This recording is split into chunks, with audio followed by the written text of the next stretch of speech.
দেখুন, আর কিছুই প্রভু ঈশ্বরকে এতটা দুঃখিত করে না এবং কারো বিরুদ্ধে অবস্থান নেওয়া। যখন একজন ব্যক্তি তার ইচ্ছে মতো কাজ না করে এবং অন্যান্য দেবতাগণকে ডাকে, ঈশাইয় ৪৪-৩ পদে বলে, ইহার কারণ লোকেদের দুষ্টতা, যাহা আমাকে অসন্তুষ্ট করণার্থে তাহারা করিত। তাহাদের তোমাদের ও তোমাদের পিতৃপুরুষদের অপরিচিত অন্য দেবতাগণের সেবা করণার্থে তাহারা তাহাদের উদ্দেশ্যে ধূপদাহ করিতে গমন করিত।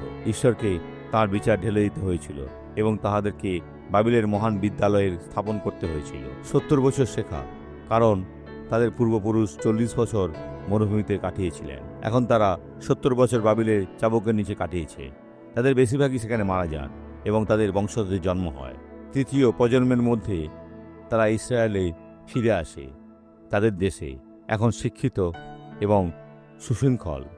আসুন এখন প্রার্থনা করি। পিতা, যিশুর নামে আমি এই লোকেদের আশীর্বাদ করি, যাতে আপনার কাছ থেকে সরাসরি না শেখার জন্য তাদের কখনো কষ্ট পেতে না হয়। যিশুর নামে তার আশীর্বাদ প্রাপ্ত। আমেন। ধন্য হও। আমেন।